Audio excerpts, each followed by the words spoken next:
Happy New Year. Welcome to 2025. Wishing you all the best. Never settle for average. You know how we do it over here.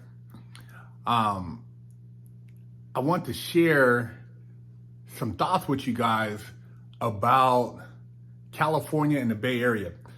I'm living in Arizona now, but I still visit California.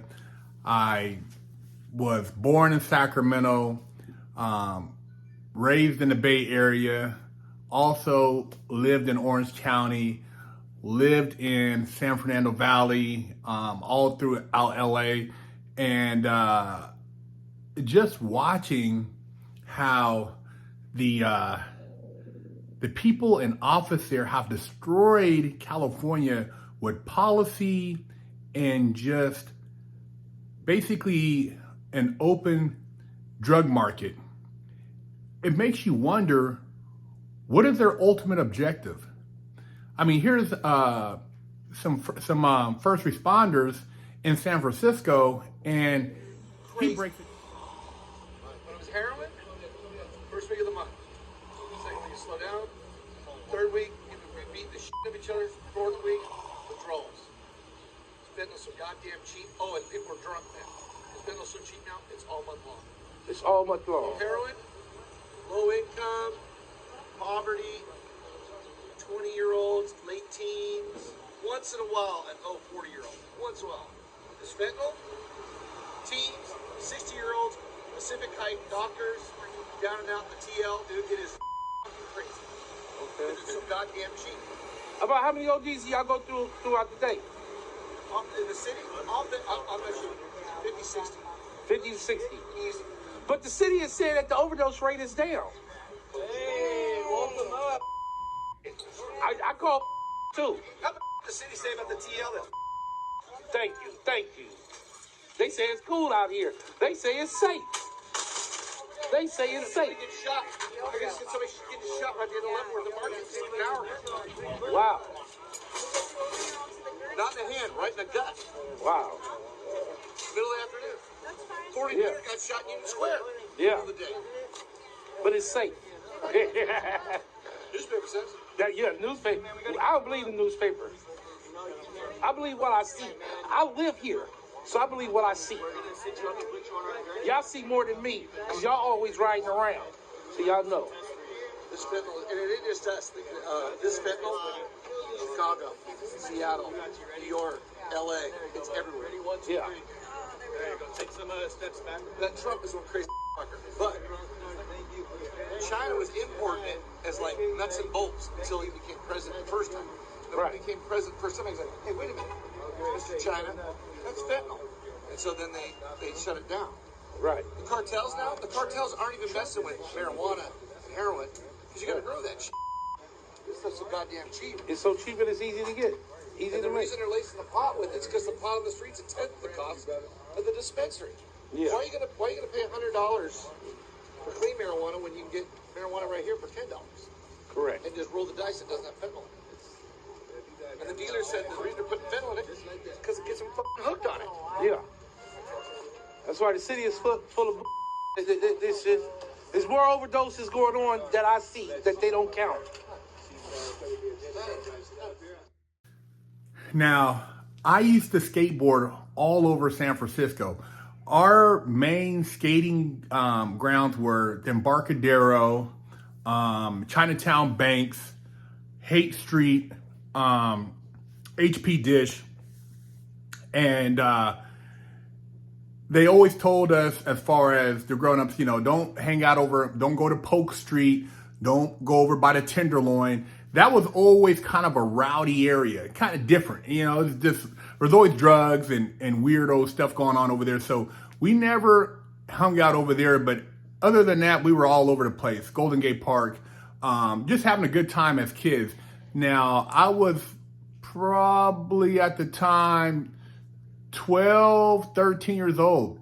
And we would be chaperoned out there by maybe another teenager who was 15, and we would catch the bus and just be all over the place. You would see bums, but it wasn't like, homeless people, but they didn't bother nobody. And you might you assume somebody was using drugs, but it wasn't an open drug market like it is now. You know, you didn't have like overdosing like that going on right in, you know, broad daylight. And Market Street was still thriving. You had Kaplan Sports, you have Blondie's Pizza over there, Sharper Image. I think there was a Macy's over there. It was a lot of stores over there. I mean, Market Street was nice. And then you go to Ghirardelli Square, it was popping. Fisherman's Wharf, you can get the pizza bread, the clam chowder, and the sourdough bread. And it was a lot of fun times. You know, you didn't have the degenerate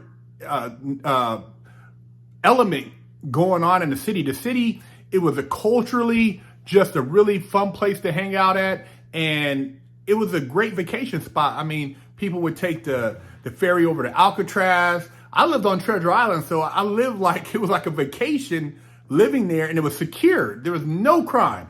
And I forgot to mention, even before skateboarding, we used to go to Fisherman's Wharf and break dance. So we would break dance at the pier, and I was probably 12 years old then, 11, 12. And so I've been, you know, Frisco, that was my spot, man. Went to school, Martin Luther King. It was fun times. And then flip it on the other side of the bay, which we lived in the middle of the Bay Bridge, you had Oakland.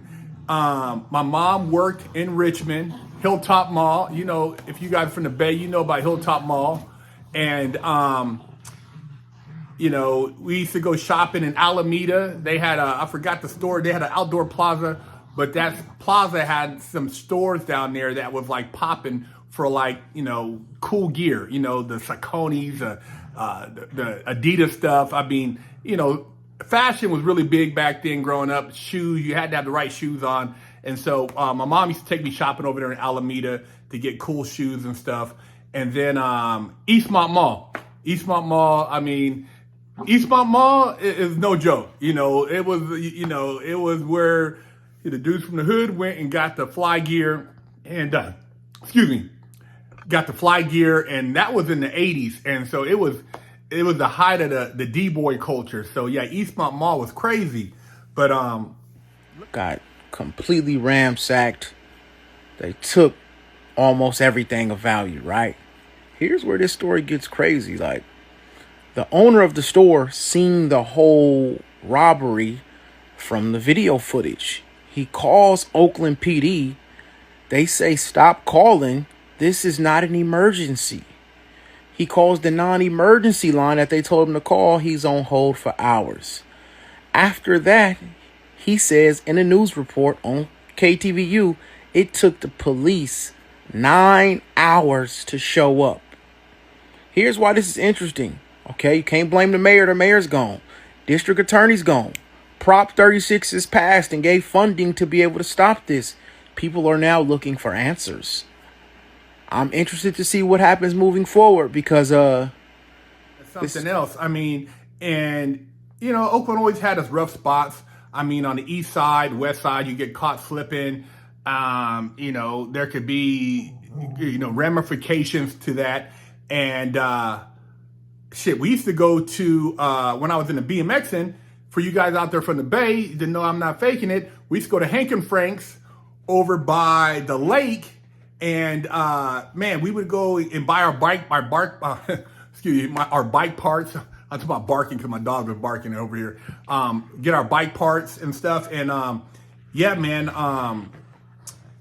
Oakland, I did my first skateboard competition over there at some outdoor spot, man. Because we used to skateboard over there too. Sometimes we go to Alameda to change it up.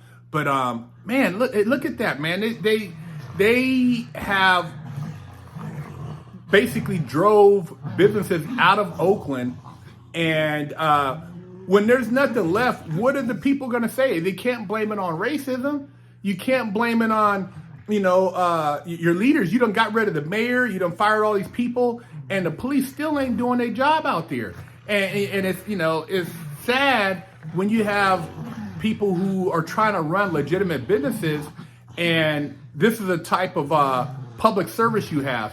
So I don't know. I just want to know what you guys think, man, as far as what is their ultimate objective for a place that used to be so nice. I mean, you have the Raiders gone. You have the Golden State Warriors about to leave. I think if the A's leaving too, to Vegas. I mean, before COVID, I went out to Oakland and did an interview, and it was nice. I mean, you could walk around downtown, like, well, I can't remember I don't think the area was, well, it was downtown, and it was clean. They had started renovating the area by the pier and stuff like that. But now it's just turned into third world country. I mean, it's crazy that the level of crime and robbery, and people there, I guess it just becomes normalized. But how normal is that? And is that something they want to condition the people there to feel pride about that being normal? That much crime, people getting robbed, people getting shot, people getting jacked. I mean, why? Oakland used to be a cool spot too, man. It was like the culture there. I mean, it's like, man, I don't get it, man. And a lot of people have just gotten up out of there. I heard Richie Rich said he got up out of there. Some of the other entertainers have got up out of there. And even in the nice areas, it's just, crime is everywhere. I used to deliver art and sculptures through the Oakland Hills. So I've been all through here. I used to go to the Oakland Hills and just different parts of over by Berkeley and stuff, man. And I don't know.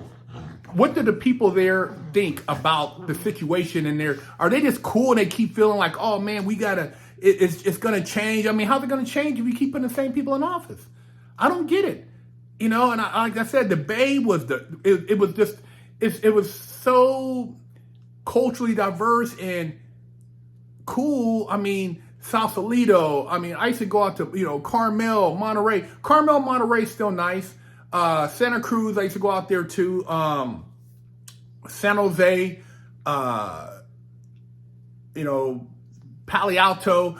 There's just so many different places and so much money, but the people there, it's just like I guess they feel like they got so much money, they don't care what goes down here. And they act like we care about you. They don't care. Obviously, if they're allowing the crime to go down like this shit is crazy. It blows me away when I just, I see these videos, man. And like I said, I'm a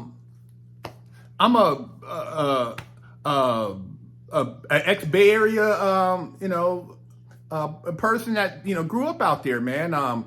And it was a lot of fun times out there, but I wouldn't drive my car to San Francisco and park it anywhere for fear of getting it broken into, stolen, getting jacked. It's just, and I talk to people that are out there. I have friends that live out there still, and they have cars and, been broken into 3 or 4 times. So, and then, my other friend, he drives to work, and every morning he said he sees on a regular white sheets over people who have died in the street, just bodies, overdose. It's a regular thing. They don't like to show it. They act like, oh, we're cleaning it up. Crime is going. No, it's bullshit. They have destroyed Northern California as far as the Bay Area, which is economically a hub of trade, commerce. It's a lot of money there. Even though Sacramento's the capital, Sacramento's more state workers. The Bay Area is a lot of tech, a lot of just international trade, banking. Man, it's a lot of money in the Bay. A lot of money. The Bay Area, man, I would say is neck and neck with Los Angeles. I mean, as far as money, a lot of money, man. But they just let it go to shit. And I don't know. I don't know where it's going to be at in 10 years. I don't know how they're going to reverse it. But I just want to share those sentiments.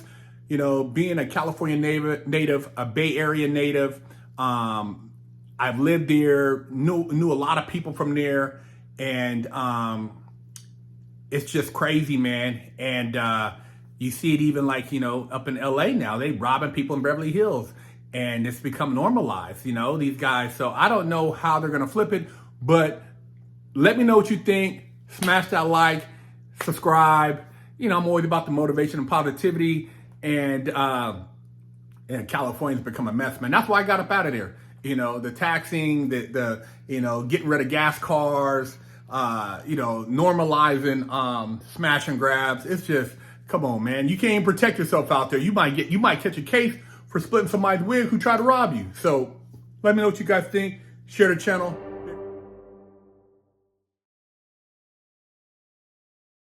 Visit BigHerc916.com to pick up a limited edition GTA poster signed by me for $10, or with your purchase of a Wig Splitter Porsche t-shirt, I'll throw in a free poster signed. Store and pick you up a sticker for your car, or a patch, or a sticker for your laptop, or maybe a beanie, or read one of the many books that BigHerc916 has authored.